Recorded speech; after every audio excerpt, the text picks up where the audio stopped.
Queridos irmãos, é com muita alegria que nesse terceiro dia do nosso Festival das Famílias, que está repleto de tantas bênçãos, tantos rostos transfigurados já pela Palavra de Deus, pela luz da adoração eucarística, pelos acompanhamentos, pelas pregações.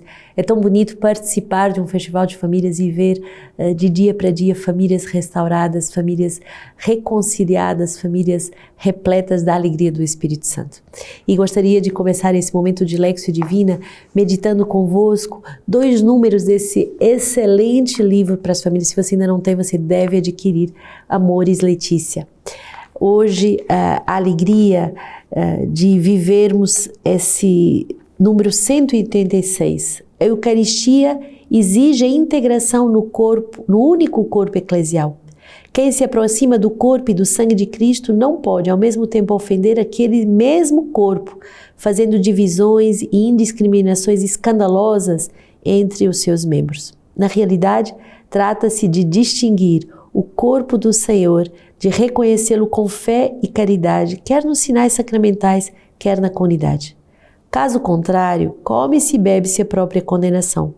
Este texto bíblico é um sério aviso para as famílias que se fecham na própria comodidade e se isolam, e de modo especial para as famílias que ficam indiferentes aos sofrimentos das famílias pobres e mais necessitadas.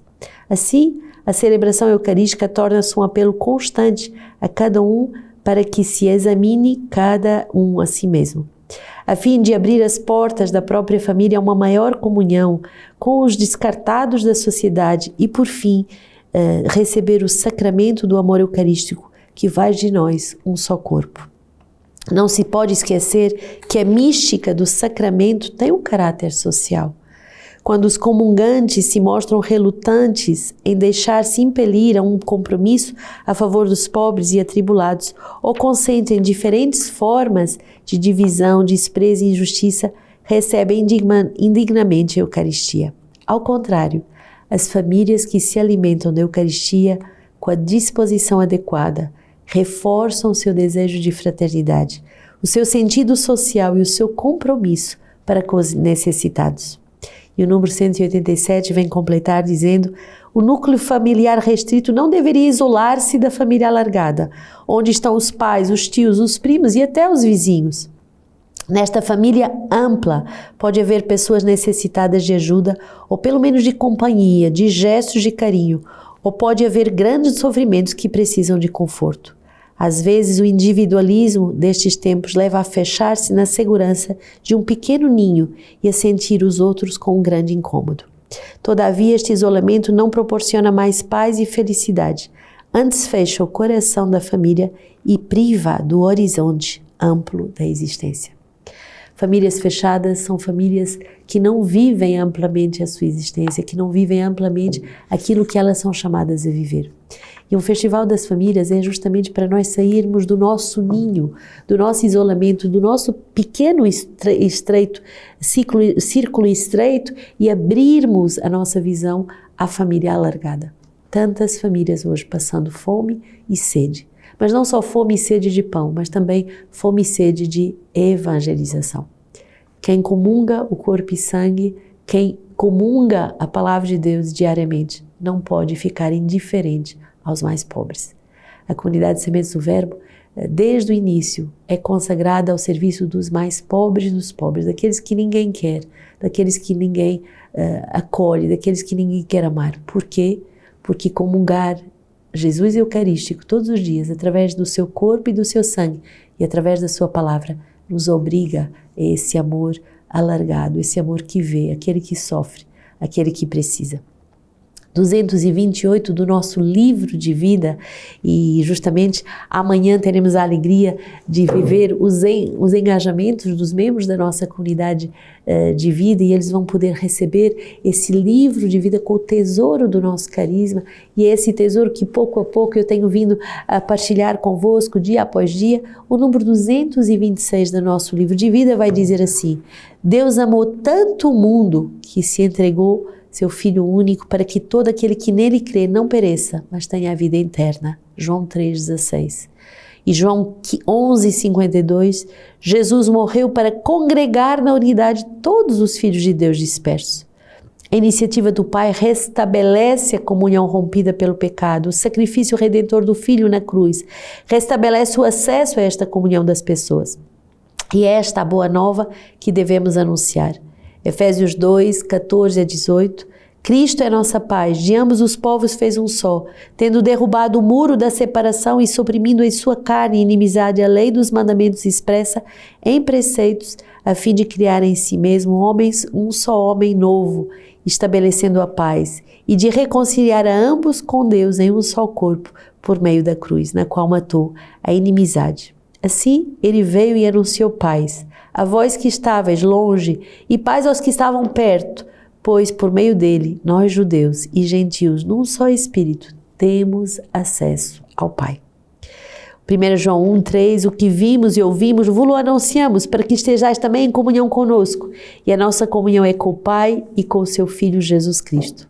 É na oração que, pessoalmente e em comunidade, recebemos a luz da fé e a decisão de um coração contrito, que nos fazem passar para esta vida nova. Testemunhemos a nossa comunhão renovada com Deus e com os nossos irmãos. Anunciemos que esta vida do reino é para todos e está ao alcance de todos. Então veremos o coração da comunidade e o nosso coração alargarem-se. Que bonito essa sintonia da palavra de Deus, da comunhão com o coração alargado que ama a todos. O coração que não se fecha, que não se divide, que não faz partidos, mas que aprende a amar incondicionalmente a todos. Um coração alargado, é isso que o Festival das Famílias nos dá.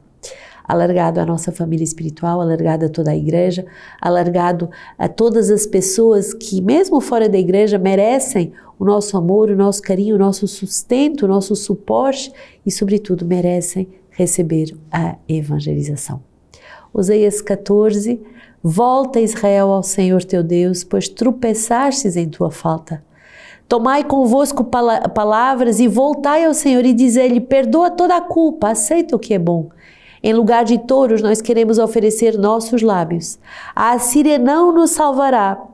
Não montaremos a cavalo e não diremos mais, nosso Deus, a obra de nossas mãos. Porque é em ti que o órfão encontra misericórdia. Eu curarei a sua apostasia, eu os amarei com generosidade, pois a minha ira afastou-se dele. Eu serei como o orvalho para Israel, ele florescerá como o lírio, lançará suas raízes como o cedro do Líbano. Seus galhos se espalharão, seu esplendor será como o da oliveira e seu perfume como o do Líbano. Voltarão a sentar-se à minha sombra, farão reviver o trigo, florescerão como a videira, sua lembrança será como a de vinho do Líbano. Efraim, que tem a ver com os ídolos? Sou eu quem lhe responde e quem olha para ele.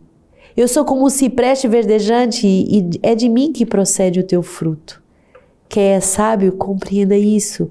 Quem é inteligente, reconheça-o, porque os caminhos do Senhor são retos e os justos caminharão neles, mas os rebeldes neles tropeçarão.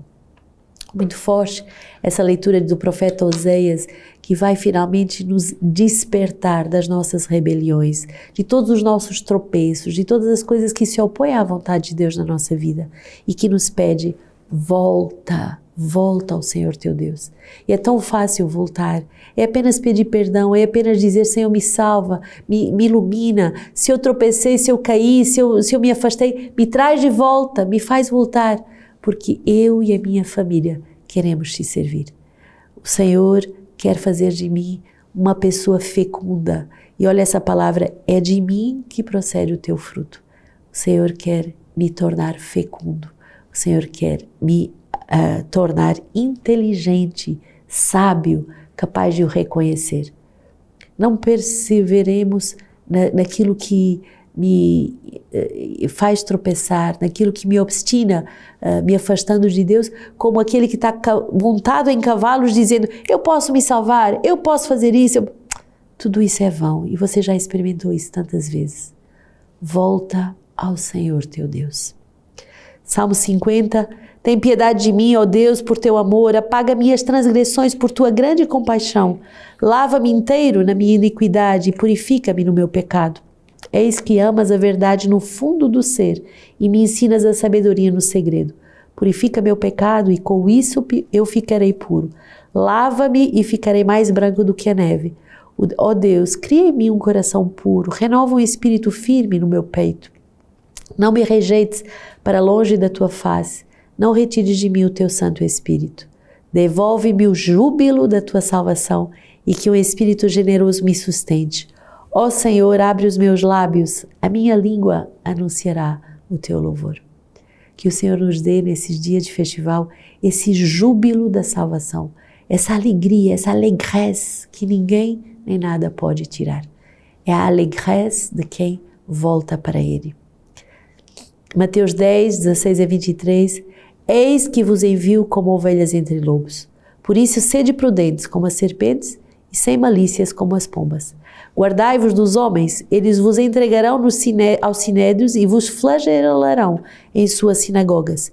E por causa de mim sereis conduzidos à presença de governadores e de reis, para dar testemunho perante eles e perante as nações. Quando vos entregarem, não fiqueis preocupados em saber como ou o que haveis de falar. Naquele momento vos será indicado o que deveis falar. Porque não sereis vós que estareis falando, mas o Espírito do Pai é que falará em vós. O irmão entregará o irmão à morte, e o pai entregará o filho. Os filhos se levantarão contra os pais e os farão morrer. E serão odiados por todos por causa do seu nome, por causa do meu nome.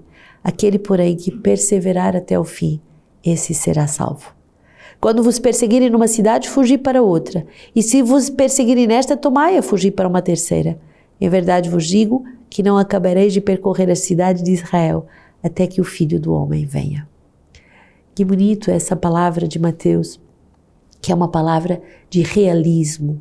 Se queremos ser santos, seremos perseguidos. Se queremos ser santos, devemos aprender a ser prudentes, a ser astutos, a ter essa audácia, essa parresia de anunciar o Evangelho, mas sem se escandalizar, porque vamos caminhar contra a corrente, vamos caminhar contra a maré e haverão perseguições. E às vezes as perseguições se passam mesmo dentro da família. Quantas famílias que ridicularizam a tua conversão, que brincam com o teu ser desejoso de estar com Deus, que te rivalizam porque você não ganhou tanto como eles ou não teve tanto sucesso no mundo porque você tem outras prioridades. As perseguições acontecerão, mas a palavra de Deus ela é muito clara. Aquele que perseverar até o fim será salvo. Hoje não se trata mais só de ganhar dinheiro ou de ter sucesso. Tudo isso vai passar. Não se trata mais só de correr atrás da sua saúde, porque um dia você vai morrer. Trata-se de investirmos na nossa salvação. Aquele que perseverar até o fim será salvo. Hoje temos o Santo Agostinho, que nasce numa família pagã. Aos 20 anos ele vai entrar no exército e precisamente ali vai encontrar algo de extraordinário. Ao ouvir sacerdotes que não deixavam de anunciar o Evangelho, mesmo durante a sua prisão, ele, sem perceber, converte-se ao cristianismo. Vai ser batizado no dia 28 de agosto com o nome de Santo, por causa do nome de Santo Agostinho, recebe o nome de Agostinho. E depois vai se pôr a serviço dos missionários, fazendo batizar crianças que estavam morrendo de fome por causa da escassez. Foi ordenado sacerdote e Agostinho torna-se um grande pregador, capaz de comover até as lágrimas através das suas pregações sobre a palavra de Deus, e em particular a paixão de Jesus.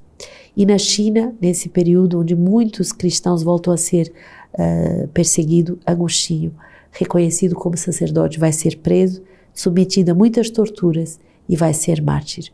Com efeito, esse dominicano, o padre Francesco, dominicano e assassinado por ódio à fé, em 1648, é considerado o proto-mártir da China.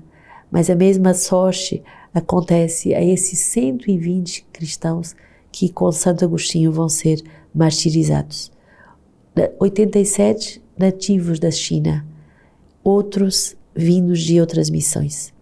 Então, São João Paulo II vai canonizar esse Santo Agostinho e considerá-lo como um grande evangelizador da China. Rezemos pela China e por tantos países que perseguem os cristãos, que perseguem aqueles que são amados por Deus e que aceitam viver segundo a palavra.